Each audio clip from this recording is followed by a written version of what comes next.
စစ်တွေလှူရှားတိုင်းနာအယုံကြည်ပေါင်းယောဂါကိုစေတောက်ယုံနဲ့ပျောက်ကင်းသွားတဲ့ကောင်းတဲ့ရင်ကိုပြန်ပြောပြရစီလက်လိုကောင်းလှုပ်လိုကောင်းကောင်းသွားပြီကြည်ပေါင်းယောဂါတွေရွှေသမီးစိတ်ရှိတယ်ရွှေသမင်းဝဲလာတယ်ကြည့်လားရွှေသမင်းဘယ်မှာလဲဒီမှာအော်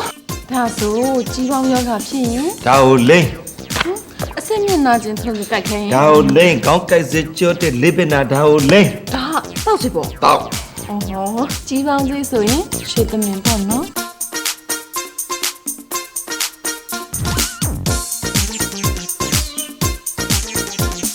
ရိုးကြီးပေါင်းဆိုရင်တောက်ဆမ်းမရွှေသမင်းအစင်မြစ်ကိုင်းနာချင်းပျောက်ကင်းလာရွှေသမင်းရွှေသမင်းလိုကောင်းတဲ့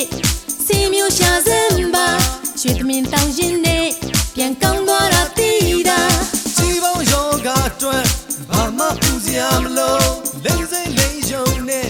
လှူရှားနိုင်ပြီဆိုရွှေသမင်းပါပဲဟေးဒီစေကမကောင်းတဲ့ရွှေသမင်းမထားဟေးအဝဲမသွားမဆူတဲ့ရွှေသမင်းဝဲလိမ့်ကြည့်ရွှေသမင်းသိစွမ်းတဲ့ရွှေသမင်းကြီးမောင်တက်တဲ့ယောဂအတွက်ရွှေသမင်းတောင်းပါအချင်တော်ရတဲ့တာရွှေသမင်းထူကြမှန်းသိရမယ်ကွာ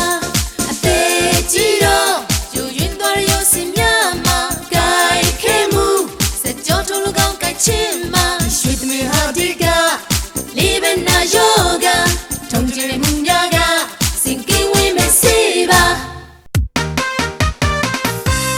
နာကိုဖြေရှာပါခံနိုင်အောင်စင်မြစ်ထင်းကကိုင်းနေရင်မဖေးမလေးမကြီးတွန်းနေတဲ့ရွှေသမင်းကြီးပေါင်းလေးစီတက်တော်မဲ့ဆောင်တော့လေဘီလာပခုံးစီကြီးပေါင်းတဲ့ရောအစုံလေးသိစင်ပြေကြီးပေါင်းရောကလာစိတ်မပူနဲ့ကြီးအောင်တဲ့ဆိုရွှေသမင်း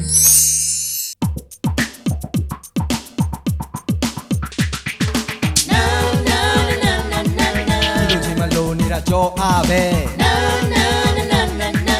န်ကလေးအန်ချီတောင်းလိုက်ကြလင်းညံနေရသမ္မာနေရလူငယ်တွေတောင်ရှော့ကိုပဲရဲ့ဆိုကြလုံးဝမေးလို့သွားပြီမကြည့်မလင်ငောင်းနေရတဲ့ထုံချင်တာရဲ့ချုံတော့ချင်းသိညီနောင်နဲ့ချာချင်းဖြစ်ပင်လာကြောအားနေတဲ့ဦးအန်တီမပူပါနဲ့